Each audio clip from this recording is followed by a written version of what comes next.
نماز با جماعت کا حکم دیا کیوں گیا؟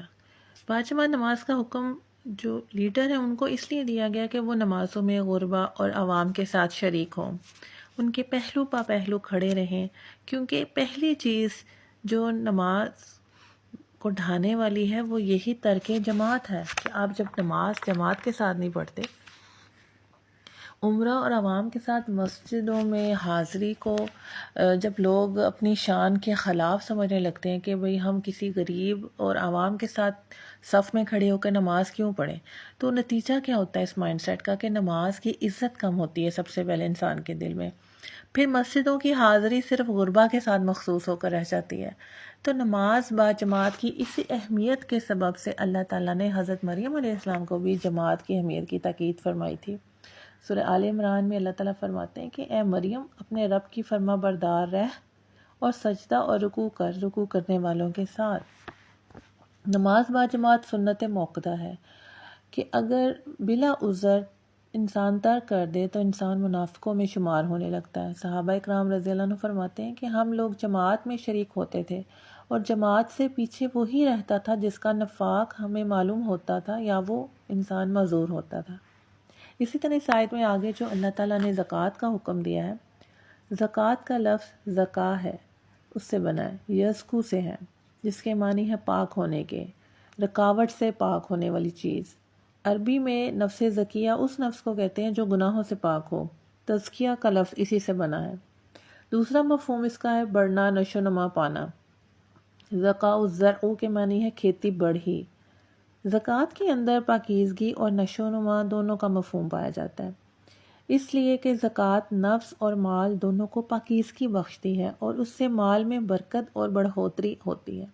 سورہ توبہ کی آیت نمبر 103 میں اللہ تعالیٰ فرماتے ہیں کہ ان کے مالوں کا صدقہ قبول کر لو، ان کو اس کے ذریعہ سے تم پاک کرو گے اور ان کا تزکیہ کرو گے۔ بعض اسکالرز نے زکوٰۃ کے معنی اچھی تعریف بھی کیے ہیں۔ زکاء القاضی الشاہد کہتے ہیں کہ قاضی نے گواہ کی تعریف کی، تو بس جو انسان زکوٰۃ نکالتا ہے اسے اچھی تعریف حاصل ہوتی ہے۔ پھر زکوٰۃ کے معنی تطہیر کے بھی ہیں۔ زکا فلان یعنی فلاں غافل کرنے اور تنقید کی میل سے پاک ہوا۔ بس گویا جو مال کی زکوٰۃ نکالنے والا ہے وہ اپنے آپ کو اس حق کے بوجھ سے پاک کرتا ہے جو اللہ تعالیٰ نے اس کے مال میں مساکین کے لیے رکھا ہے۔ یہودیوں نے اگرچہ زکوٰۃ کا انکار نہیں کیا تھا، لیکن ان کے علماء نے اور کاہنوں نے اس کا مصرف جو تھا وہ فقراء اور مساکین کی بجائے اپنی ذات کو بنا لیا تھا۔ پیداوار کے عشر، فدیے اور ہر قسم کی نظریں کاہنوں کے لیے مخصوص کر دی گئی تھیں۔ اصل میں ان کے علماء کو دنیا کی حرص نے اس حد تک اندھا کر دیا تھا کہ شرعی احکام کو بھی انہوں نے اپنی حرص کا ذریعہ بنا لیا۔ زکوٰۃ اور نذر و نیاز جو سراسر غریبوں کی غربت دور کرنے کے لیے شروع کیے گئے تھے، وہ بھی انہوں نے پیٹ کا جہنم بھرنے کے لیے اپنے لیے خاص کر لیے۔ مولانا اشرف علی تھانوی بیان القرآن میں لکھتے ہیں کہ یہود کو جب مال اور حب جاہ کی ایسی دو بیماریاں لاحق ہو گئیں جن کی پھر وجہ سے وہ ایمان لانے سے گھر برا رہے تھے، اس زمانے میں بھی اکثر لوگ انہی دو بیماریوں میں مبتلا ہو کر خیر سے محروم ہو جاتے تھے۔ حب مال کی بیماری کی شدت کے متعلق اللہ تعالیٰ فرماتے ہیں قرآن میں وَإِنَّهُ لِحُبِّ الْخَيْرِ لَشَدِيدٌ کہ مال کی محبت انسان کے اندر فطرتاً شدید ہے۔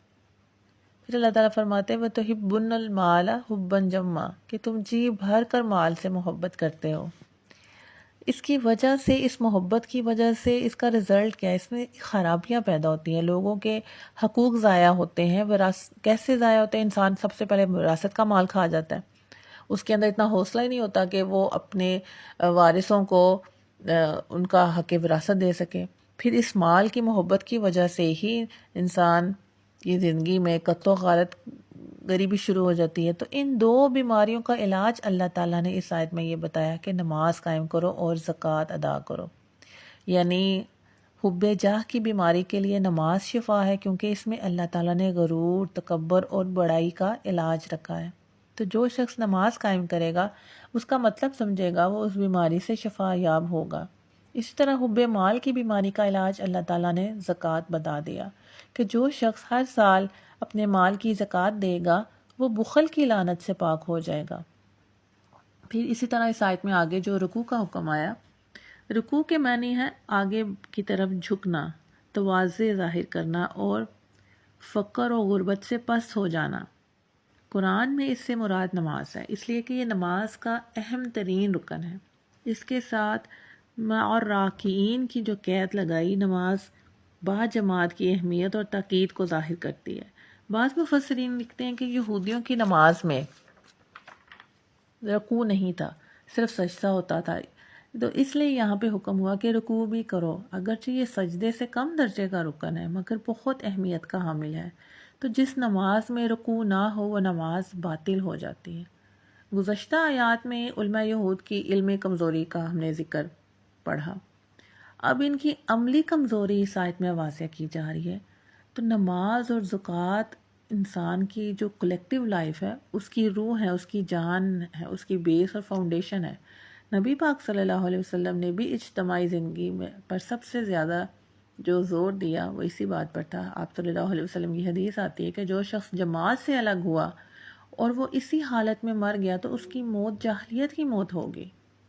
تو نماز باجماعت ادا کرنا، پابندی سے ادا کرنا، سارے ارکان کو سکون سے ادا کرنا، وقت کی پابندی کرنا، مسجد کے اندر نماز ادا کرنا، ہر رکن امام کے بعد تبدیل کرنا، یہ سب باتیں ایک خاص قسم کا نظم و ضبط اور انسان کو ڈسپلن سکھاتی ہیں۔ صبر اور نماز ہر اللہ والے کے دو بڑے ہتھیار ہیں۔ نماز کے ذریعہ ایک مومن کا رابطہ اور تعلق اللہ تعالیٰ سے مضبوط ہوتا ہے، ایک کنیکشن بیلڈ ہوتا ہے بندے اور رب کے درمیان۔ اسی طرح صبر کے ذریعے انسان کے کردار میں پختگی آتی ہے، اس کے اندر ٹھہراؤ آتا ہے، عاجزی آتی ہے، اور اگر نیکی کے راستے پر چلنے میں دشواری ہو تو اس دشواری کا علاج بھی صبر اور نماز ہی ہے۔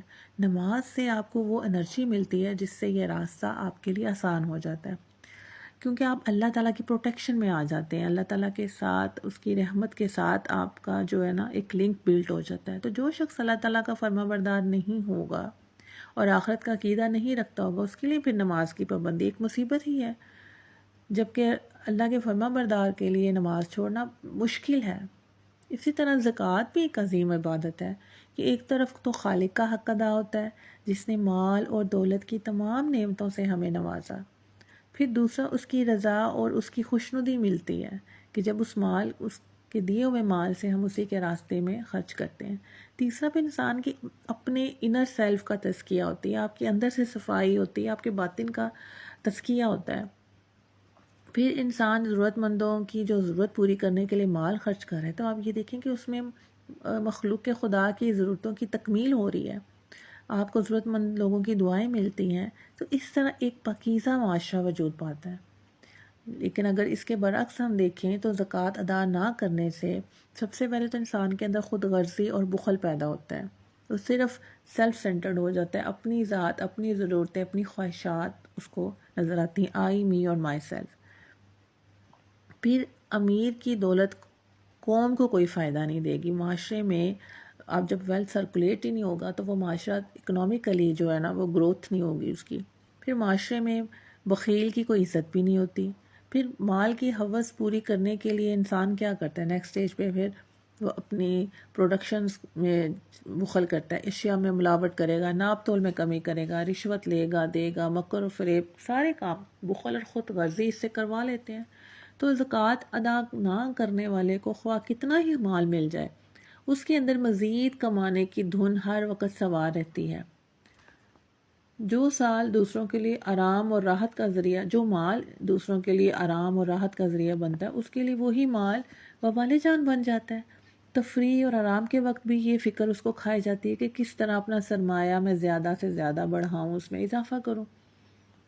اسی لیے جب مال کی بیماری کا علاج زکوٰۃ میں ہے، پھر یہ بھی ہے کہ صرف زکوٰۃ دینا کافی نہیں ہے، بلکہ فرمایا اللہ تعالیٰ نے قرآن میں لن تنالوا البر حتی تنفقوا مما تحبون، کہ تم نیکی کو پا ہی نہیں سکتے کہ جب تک تم اپنی سب سے محبوب چیز اللہ کے راستے میں خرچ نہ کر دو۔ یہی وہ جذبہ ہے جو مال کی محبت کم کر کے بخل سے انسان کو نجات دلاتا ہے۔ تو گویا نماز اور زکوٰۃ حب جاہ اور حب مال کی بیماری کا علاج اللہ تعالیٰ نے اس آیت میں بتا دیا ہے۔ امام بیضاوی اپنی تفسیر میں لکھتے ہیں کہ اللہ تعالیٰ نے وَاسْتَعِینُوا بِالصَّبْرِ وَالصَّلَاةِ میں نماز کے ساتھ جڑے رہنے کا حکم اس لیے دیا ہے کہ نماز تمام عبادات کی جامعہ ہے۔ نماز میں روحانی، نفسانی اور جسمانی ہر قسم کی عبادات جمع ہے۔ مثلا نماز آپ کو سب سے پہلے اس کی بیس کیا ہے؟ طہارت، وضو۔ طہارت اسلام کا بہت بڑا اصول ہے۔ پھر نماز میں ستر پوشی لازم ہے۔ پھر نماز کی حالت میں انسان معتکف ہوتا ہے اور حالت اعتکاف میں ہوتا ہے، اور اعتکاف کیا ہے؟ عبادت ہے۔ پھر نماز کے دوران اعضاء خشوع کا اظہار کرتے ہیں۔ پھر دل اور نیت کا اخلاص بھی ضروری ہے۔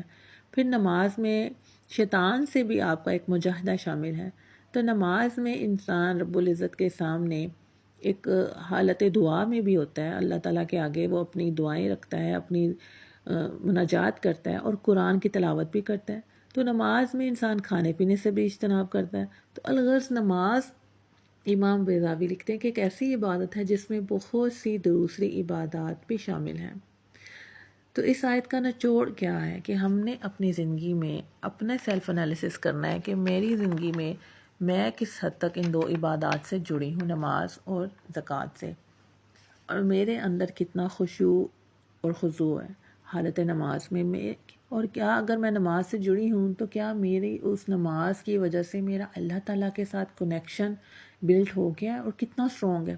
کیا نماز میں مجھے صرف رب یاد رہتا ہے، یا نماز میں بھی مجھے رب یاد نہیں آتا؟ تو صرف ایک نماز قائم کرنا ضروری نہیں، اس نماز کے ساتھ اتنی میں نے خشوع خضوع اور نیت اور اپنی دل کی حاضری کو بھی اتنا میں نے اوتھینٹیکیٹ کرنا ہے کہ میں واقعی اللہ تعالیٰ کے ساتھ حالت نماز میں کنیکشن بلڈ کروں۔ تو اللہ تعالیٰ ہم سب کو نماز اور زکوٰۃ کی پابندی کی توفیق عطا فرمائے۔ ربنا تقبل منا انک انت السمیع العلیم وتب علینا انک انت التواب الرحیم، آمین یا رب العالمین۔